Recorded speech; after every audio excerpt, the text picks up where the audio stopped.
जो नाम जप करता है, भगवद आश्रित है, भगवत मार्ग का पथिक, सबसे पहले उसमें एक क्षमता जागृत होती है। क्या? ये द्वंद्व है, शत्रु और मित्र में समान भाव, मान और अपमान में समान भाव, लाभ और हानि में समान भाव, सुख और दुख में समान भाव, निंदा और स्तुति में समान भाव।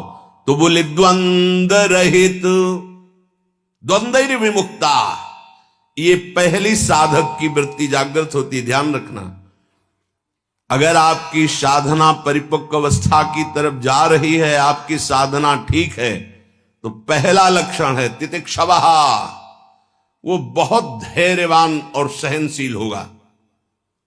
सुख दुख, लाभ हानि, मान अपमान, निंदा स्तुति, इसमें वो समान भाव रखेगा। चलो हमारी स्थिति ऐसी नहीं, लेकिन हमें सुनने को मिला तो समान भाव रखने की चेष्टा तो करें। पूज्यपाद श्री उड़िया बाबा जी महाराज, यदि तुमसे कोई द्वेष करता है और तुम्हें भगवत प्राप्ति करनी, तो वो जब दिखाई दे तो उसके चरणों में प्रणाम करो। अगर पास से निकले तो राधे श्याम, वो भले ना बोले, अगर तुम ऐसा किए तो उसके बैठे हृदय में जो श्री भगवान हैं वो मिल जाएंगे तुम्हारे को। अगर तुम्हारी दृष्टि दोषयुक्त हुई तो कर लो भजन, जब तक वो नहीं मिटाओगे तब तक भगवत प्राप्ति नहीं होगी। हरिवंश नाम लीन जे अजात शत्रुते सदा, ये शुद्ध परमार्थ अध्यात्म की चर्चा है। यहां व्यवहार को भी अध्यात्म बनाया जाता है। प्रयत्न करो सहने का, मिटाने का। क्या गाली दे रहा है कोई, श्रवणेंद्रिय ने सुना, मन में जाके दाह पैदा हुई, ही नहीं, मेरे भगवान अपने समीप मुझे ऊंचाई देना चाहते हैं, प्रेम की ऊंचाई, ज्ञान की ऊंचाई, इसलिए ये कटु वचन बुलवा रहे हैं, मुझे सहन करना है। राधा राधा राधा, आगे निकल गए। जो सुख दुख, मान अपमान, लाभ हानि आदि द्वंद्वों को सह जाता है, देख लो, यहां लड़ना नहीं है, भक्ति सहना सिखाती। बोले कब तक सहेंगे? जब तक भगवान न मिल जाए। बोले वो तो बहुत ही दुष्ट हो जाएगा, अगर हर बार सहेंगे तो अगली बार और बढ़ के आएगा। कदापि नहीं।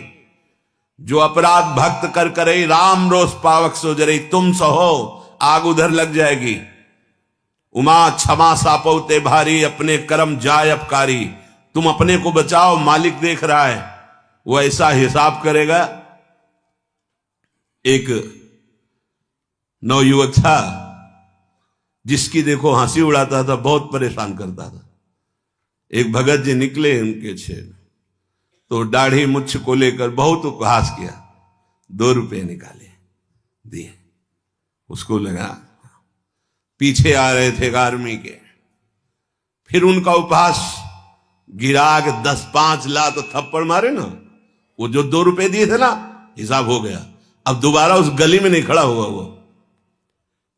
राम रोष पावक सोजरी, तुम जाओ झुक के। वो आ रहा है झुकाने वाला, किसी रूप में रौंद के रख देगा उसको, क्योंकि उसका स्वभाव ऐसी जगह हाथ डालेगा जहां हाथ जल जाएगा। ये ना सोचो कि अगर हम 10 बार सह गए तो 11वीं बार वो फिर बोलेगा, बोलने लायक नहीं रहेगा। जो अपराध भक्त कर करे, राम रोष पावक सोजरी, तुम्हारा कर्तव्य सहन करना और मालिक का कर्तव्य हिसाब करना। एक साधु जा रहे थे, गंगा किनारे भ्रमण कर रहे थे, तो छड़ी रखते, सोटा लंगोटा लोटा ये साधु के पास रहता है, तो सोटा लिए हुए थे और अपनी मस्ती में जा रहे थे। ऐसे पीछे धोबी कपड़ा धो धो के ऐसे सब फैलाए हुए था सूखने के लिए। उसने देखा इतनी मेहनत से तो हम धो रहे, और बाबा जी रौंदता चला जा रहा है। तो जिससे धोआ वो पीटने वाला डंडा, वही दौड़ा लेके रुक्मिणी जी के पास भगवान बैठे, विनोद तत्काल सुदर्शन चक्र, फिर ऐसे शांत हो गए। तो रुक्मिणी जी ने कहा, प्रभु जरूर ये स्थिति किसी भक्त पर संकट आने पे होती है, रुक क्यों गए? बोले उसके पास लाठी थी, उसने हिसाब कर दिया। 2-3 डंडे बाबा जी ने मारे, 2-4 डंडे धोबी ने मारे, तो दोनों धोबी ही है, इसीलिए मट गए। हाँ, अगर वो सर झुका देता तो वहां द्वारिकाधीश का सुदर्शन चक्र सेकंड के कम हिस्से में उपस्थित हो जाता। सर्वव्यापी तत्व है भगवान के पार्षद। जैसे नारायण निकला और वही हरि पार्षद प्रकट हो गए। आप अगर डंडे चलाओगे ना तो हिसाब किताब आपका भारी पड़ जाएगा। अगर आपने सर झुका दिया तो वो हर समय तुम्हें देख रहा है। कोई क्षण ऐसा नहीं है, कोई जगह ऐसी नहीं जहां उसके नेत्र ना हो।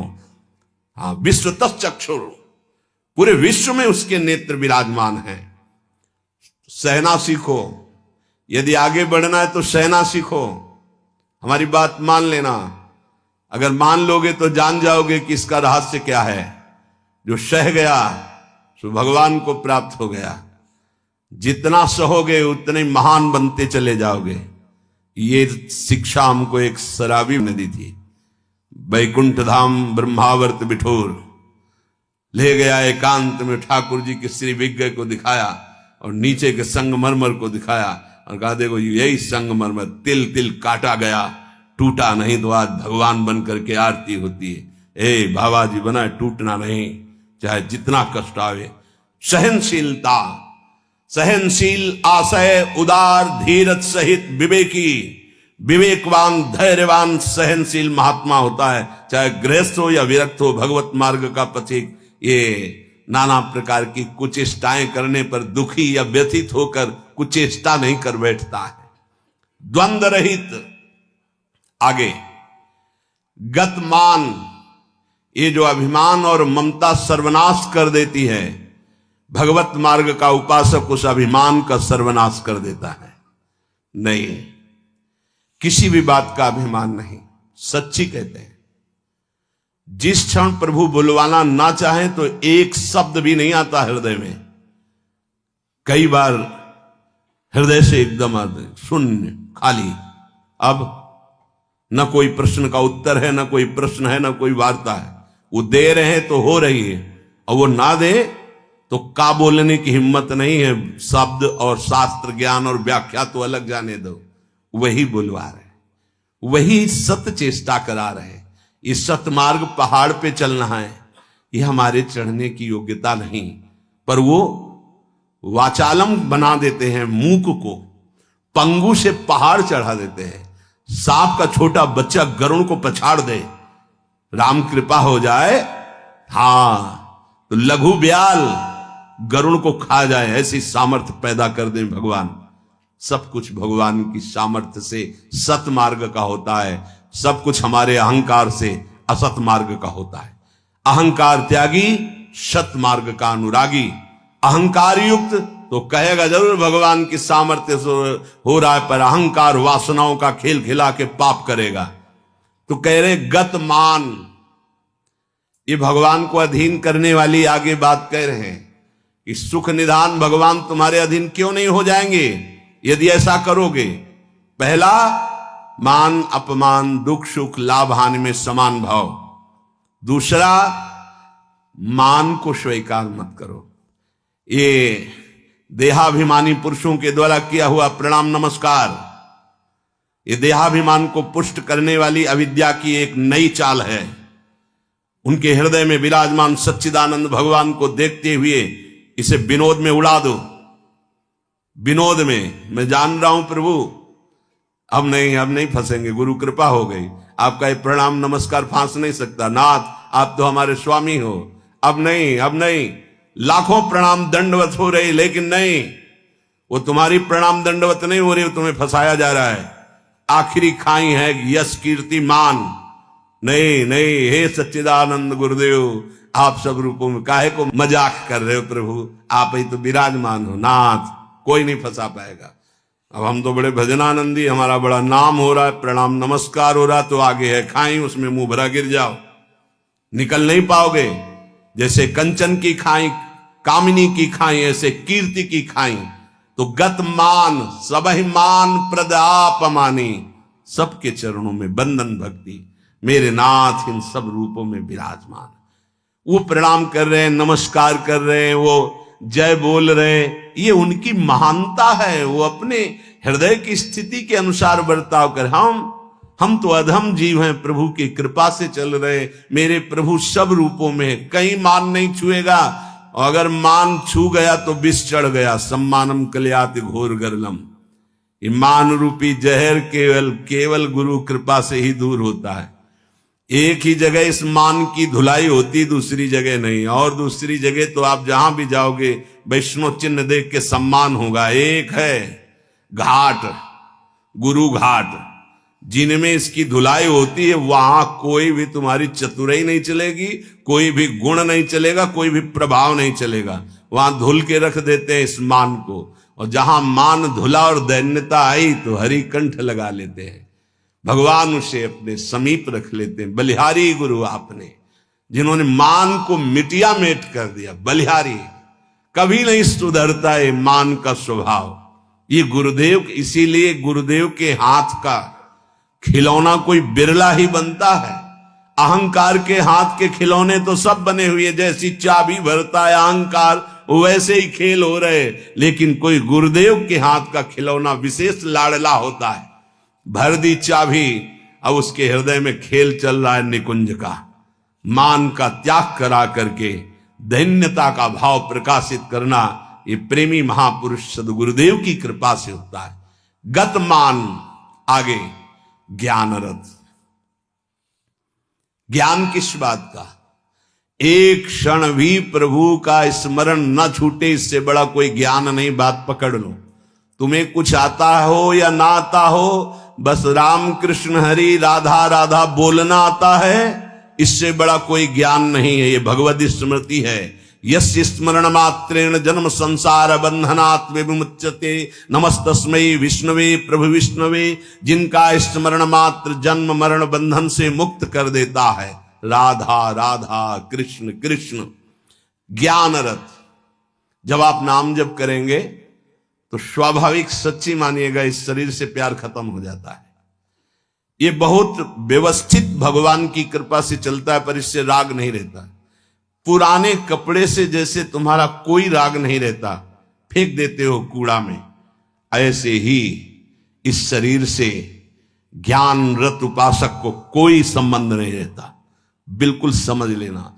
जैसे कबाड़ में पड़ी हुई गाड़ी से ध्यान आएगा, ऐसे गया, पर आपकी रति नहीं होगी क्योंकि बेकार हो गई है। ऐसे हर समय उपासक की दृष्टि में गाड़ी, ये जो पांच भौतिक गाड़ी, ये केवल भगवत प्राप्ति के लिए है। अगर ज्ञान प्रकट हो गया तो इससे कोई रति नहीं रहती। इससे कोई अपना शरीर का राग मिट जाना ही सब ज्ञान है। भगवान नाम में रुचि हो जाना ही सब ज्ञान है। बस दो बात समझ लो, जितना इससे तुम प्रेम करोगे उतना ही पापाचरण होगा, और जितना नाम से प्रेम करोगे उतना ही इससे वैराग्य होगा, और आप दिव्य उन्नति को प्राप्त हो जाएंगे। ज्ञान रथ, सच्चा ज्ञान। मैं भगवत स्वरूप हूं, ये मैं शब्द अंतःकरण से निकलता है। बस स्वरूप हूं है, मैं के साथ हूं है, नहीं तो स्वरूप, बस स्वरूप।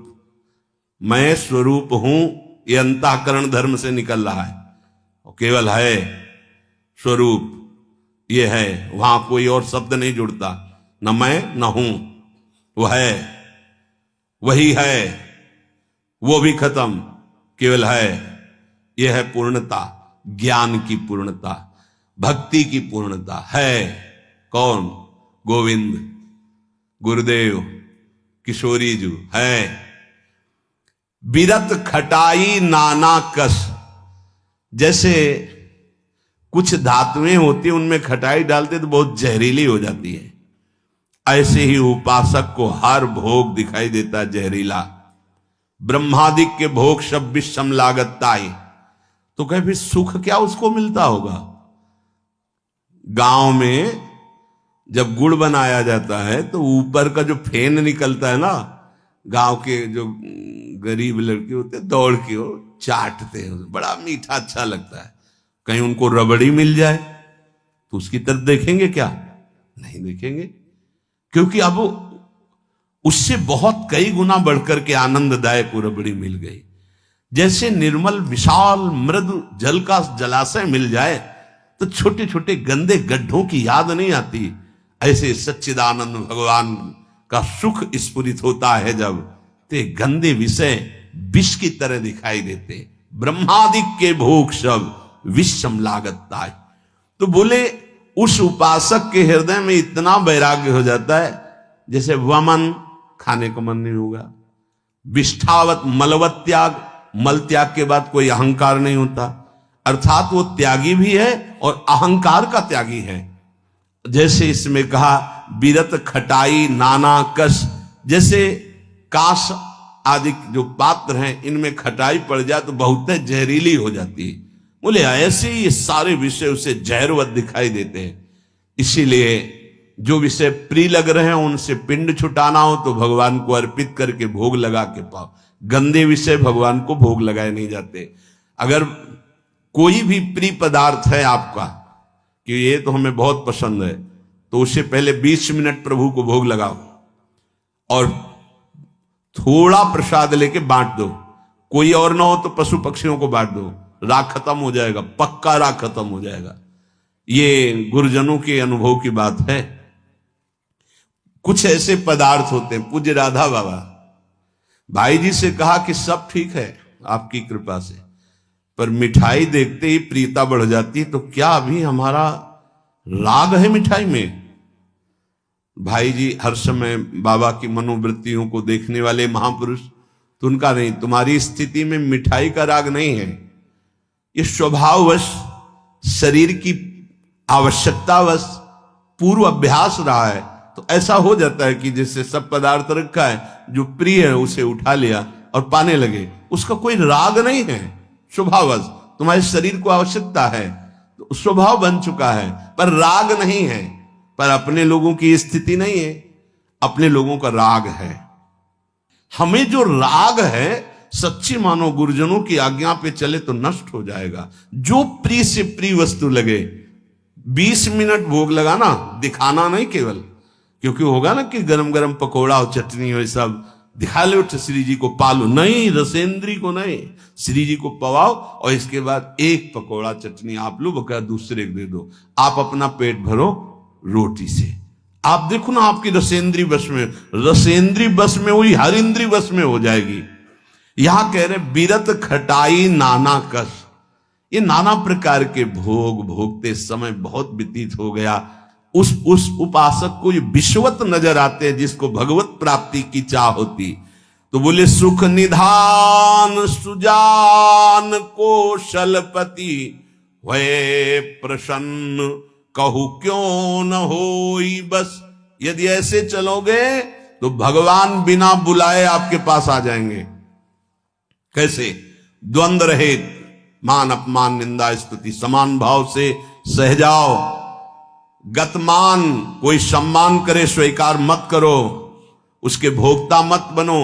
ज्ञानरत, ये शरीर नष्ट हो जाएगा, तुम अविनाशी हो। विषय विरत खटाई नाना कस, जितने भोग हैं इनमें कोई सुख नहीं है। और फिर जैसे देह गे से प्यार करते ऐसे प्रभु से प्यार करने लगे। तो कह रहे प्रभु अपने आप आपके अधीन हो जाएंगे। सर्वभूत हित निर्व्यलीक चित भगति प्रेम दृढ़ नेम एक रस। तुलसीदास यह होई तबहि जब द्रवे ईस जेहि हतो शीस दस। भगवान जिसको अपना बनाना चाहते हैं तो उसके हृदय में एक बात प्रकट होने लगती है, कैसे सबको सुख पहुंचाऊं। सर्वभूत हित, ये बात, ये लक्षण है भक्त का। हमारे अंदर भक्ति आई, इसका लक्षण किसी को भी दुखी देख के मन कैसे इसको सुख पहुंचाऊं। भले हम कुछ नहीं कर पा रहे, लेकिन सर्वभूत हिते रताहा हमारे हृदय में आ गया, कैसे इसको सुख पहुंचाऊं। गोस्वामी जी ने संत हृदय की महिमा का वर्णन करना प्रारंभ किया तो लगा जैसे मक्खन कोमल होता है ऐसे संतों का हृदय कोमल होता है।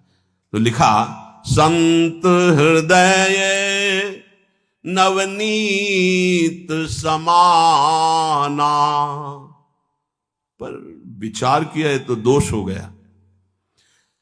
मक्खन तभी पिघलता है जब उसमें स्वयं ताप लगे। फिर तो संत की हृदय की बात गलत हो गई। अगर स्वयं के दुख में हृदय द्रवित होता है तो सबका होता है। ये मक्खन का उदाहरण तो ठीक नहीं बैठा। तो आगे तुरंत लिखा, कहा कविन पर कहीं न जाना, निज परिताप द्रवई नवनीता, पर दुख द्रवहि सो संत पुनीता। संतों का हृदय मक्खन जैसा होता है, कवियों ने कहा, पर ठीक नहीं बैठा। क्योंकि मक्खन को स्वयं जब ताप लगता है तब पिघलता है, लेकिन संत तो दूसरे के दुख को देख करके द्रवित हो जाते हैं। सर्वभूत हित, जो समस्त भूतों का मंगल सोचता है, तो आनंद घन चतुर शिरोमणि भगवान उस पर प्रसन्न हो जाते हैं। उसके हृदय में निर्विकारता प्रकाशित हो जाती है। उसका चित्त एक रस सच्चिदानंद सुख में निमग्न हो जाता है। तुलसीदास जी कहते हैं, ये सौभाग्य उसी को मिलता है 10 शीश का हनन करने वाले भगवान जिस समय जिस जीव पर कृपाल होते हैं तो सत्संग मिलता है, और सत्संग से ये सब प्राप्त हो जाता है। अगर हमें नाम ऐसा प्रिय लगने लगे तो सब लक्षण आ जाएंगे। भगवान से भी बढ़कर के भगवान का नाम। ये शाम के कल बहुत इसका चिंतन होता रहा, बार बार हृदय आह्लादित होता था कि गजब की निष्ठा, नाम की गजब की निष्ठा। ध्यान पूर्वक सुनिए, हर शिकायत खत्म हो जाएगी। प्रिय राम नाम ते जाही न रामो। बड़ा सुख मिलता है। जैसे शब्द है ना, उनमें डुबकी लगाओ, एकदम निहाल कर देते। प्रिय राम नाम ते जाही न रामो, ताको भलो कठिन कलिकाल हूं, आदि मध्य परिणामो, प्रिय राम नाम ते जाही न रामो। ये बैठा लीजिए, ये जीवन की सार बात। पद तो गोस्वामी जी का कई बारे, लेकिन इससे पहले महामहिम पूज्य श्री भाई जी हनुमान प्रसाद पोद्दार जी के द्वारा ये बात मिली थी। जीवन में पहली बार ये बात पूज्य भाई जी के द्वारा मिली थी कि अगर तुम्हारे सामने भगवान आ जाए, उनके दर्शन कर रहे हो, नाम छूट गया, तो हमें नहीं चाहिए ऐसे भगवान जिससे हमारा भगवान का नाम छूट जाए। ये भाई जी की बात। फिर पद मिला बहुत काल के बाद, ये कल पुनः इसका कृपा करके गोस्वामी जी ने दर्शन कराया और चिंतन कराया। बेपरवाह, अद्भुत मस्ती है इस बात में।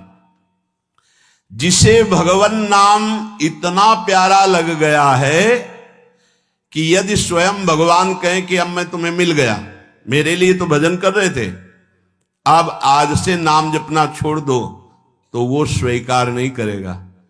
उपासक कहेगा नाम नहीं छोड़ सकता, महाराज आप आओ या ना आओ, आप जाओ या रहो, आपकी मर्जी की बात। नाम से प्रिय बढ़कर आप नहीं हो हमें। ये बात बहुत बड़ी बात। जब भगवान की बात आ गई तो भोगों की बात क्या रह जाएगी भाई। ये पद प्रतिष्ठा रुपया पैसा, अभी नाम का स्वाद ही नहीं चखा।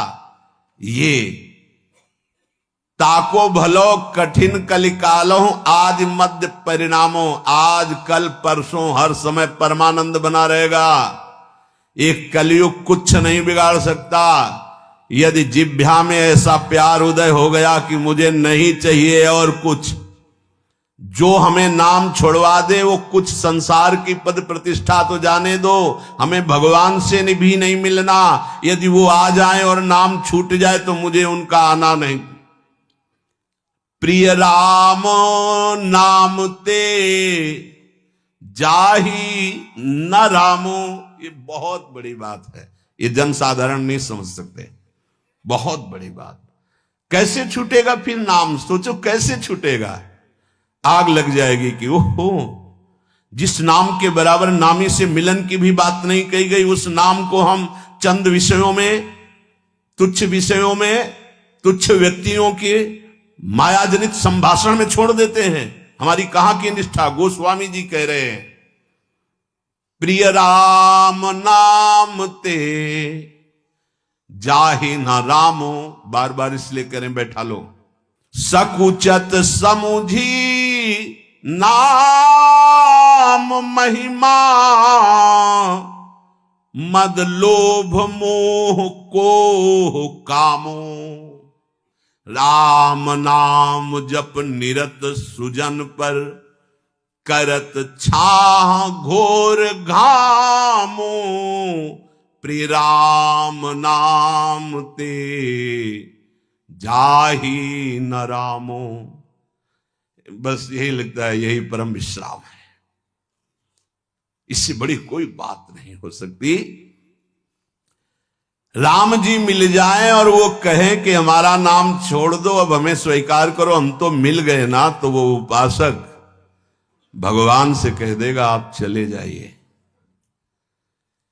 जिस नाम के बल से आप हमारे पास आए उस नाम को मैं नहीं छोड़ सकता, आप कभी मत दर्शन देना, कभी मत आना, आप हमें हर दुख देना, पर मैं नाम नहीं छोड़ सकता।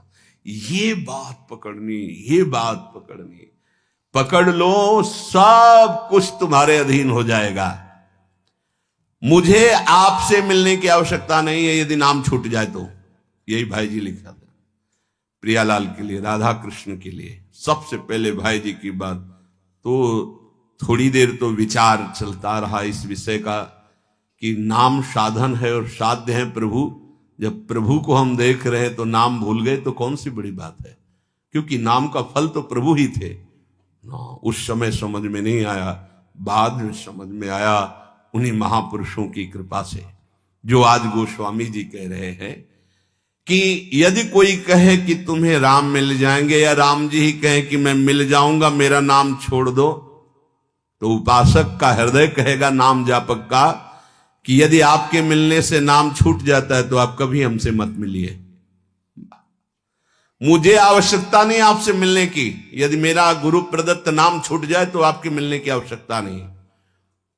उसका नाम ऐसे चलता है हृदय में, श्वास में, जिह्वा में, रोम रोम में, ऐसा अपार प्रेम उसके हृदय में प्रकट होता है, ऐसी मतवाली मस्ती होती है कि भगवान उसे कभी छोड़ ही नहीं सकते। इस कराल कलिकाल में आदि, प्रारंभ, मध्य और अंत, कभी किसी का कल्याण हुआ है या हो रहा है या होगा तो ऐसे नाम प्रेमी का होगा। ये आदि मध्य परिणामों, अगर नाम जब चल रहा है तो जो पीछे महापुरुष हुए हैं, जो अब हैं, जो आगे होंगे, वो नाम के प्रभाव से ही है। नाम की महिमा इतनी अपार है, ध्यान दीजिए, अभिमान, लोभ, अज्ञान, क्रोध, काम, ये उसके हृदय में ही नहीं रह जाते जिसके निरंतर नाम चलने लगता है। ये सब सकुचा कर भाग जाते हैं, जैसे किसी महान बलशाली को देखकर छोटे मोटे योद्धा गर्दन झुका के भाग जाते हैं। ये काम आदि दोष उन्हीं को परेशान करते हैं जिनके नाम नहीं चल रहा। सच्ची मानिए, मान लीजिए, विश्वास कर लीजिए, बहुत बड़े लाभ की बात है नाम। सामने ही ये सर ऊंचा नहीं कर सकते। कौन? बोले नाम महिमा का ऐसा प्रभाव, मद, अभिमान, लोभ, भोगों का, पैसे का, पद का, मोह, परिवार का, क्रोध, नाना प्रकार की प्रतिकूलताओं से प्रकट होता है, और काम, ये गर्दन झुका के भाग जाएंगे यदि तुम्हारे निरंतर नाम चल रहा है। वो हम ये छोड़ नहीं पाते, हम नहीं छोड़ पाओगे। ये भगवत शक्ति से संपन्न योद्धा हैं, नाम नाम चल रहा है, भाग जाएंगे। नई अवस्था ठाकुर हरिदास जी की, बस नाम चल रहा है, 3 दिन प्रयासरत रही, स्वयं भक्त बन गई, उनके हृदय में कोई फर्क नहीं पड़ा। क्यों? क्योंकि नाम चल रहा है। जो नाम जप करता है, बहुत महिमा की बात कह रहे, राम नाम जप निरत सुजन पर करत छाह घोर घामो। घोर धूप में भी वो धूप छाह से भी बढ़कर शीतल बन जाएगी नाम जापक को। अर्थात घोर विपत्ति, घोर प्रतिकूलता उसके लिए भारी अनुकूलता और मंगल बन जाएगी, जिसकी जिह्वा पे नाम चल रहा है। यदि कोई कहे कि हमने नाम के प्रभाव से पत्थर में कमल उदित होते देखा है, तो आश्चर्य मत मान लेना, बहुत छोटी बात है ये। कह रहे हैं नाम प्रभाव सही जो कहे को, शिला सरो रूह जामो। जो सुन सुमिरी भाग भाजन भई, सुकृत शील भील भामो। यदि कोई तुम्हें ऐसा कह दे कि हमने देखा है पत्थर में कमल खिल गया, असंभव, तो तुम मान लेना कि वो नाम जापक ऐसा हो सकता है। नाम जापक कुछ भी कर सकता है, क्योंकि नाम में कर तुम अकर तुम अन्यथा सब सामर्थ्य विराज। जो बिल्कुल नहीं हो सकता वो भी हो सकता है, अन्यथा कर तुम। जैसे जहां सुई का धागा जाना छेद में बहुत कठिन होता है सुई के, वहां से अनंत ब्रह्मांड भगवान पार कर सकते हैं, और उन भगवान को अधीन करने वाला नाम है, सब ठीक हो जाएगा। सब कुछ हो सकता है। नाम की महिमा समझ करके ये तुम्हारे काम क्रोध लोभ मोह मद मत्सर्य सकुचा कर भाग जाएंगे, सामने नहीं आएंगे। भारी से भारी प्रतिकूलता दुख तुम्हारे लिए आनंद प्रदान करने वाली बन जाएगी, यदि आप नाम जप कर रहे हो। महान दुख सुख बनकर तुम्हारे को कभी छोड़ेंगे ही नहीं। यदि कोई कहे कि नाम के प्रभाव से पत्थर में कमल उत्पन्न हो गया, तो उसे झूठा मत समझना, क्योंकि संभव को असंभव और असंभव को संभव करने की सामर्थ्य नाम में विराजमान है।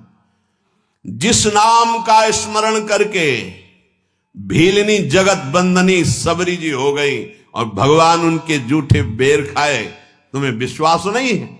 उस नाम पर परम भाग्यवती पुण्यमयी ब्रह्म ऋषियों से भी पूजनीय माता सबरी हो गई। और ऐसे जो सीधा राम राम नहीं बोल पा रहे थे, मरा मरा मरा मा, वो भगवान के अवतार के पहले भगवान की लीला लिखने की योग्यता प्राप्त कर ली। जो अपने भाव से भगवान नारायण नहीं पुकार रहा था, अपने पुत्र को पुकार रहा था, उसे परम पद प्राप्त हो गया। इसलिए उल्टा कुभाव से, किसी संबंध से, कैसे भी जिसने भगवान के नाम का उच्चारण किया उसका मंगल ही मंगल है।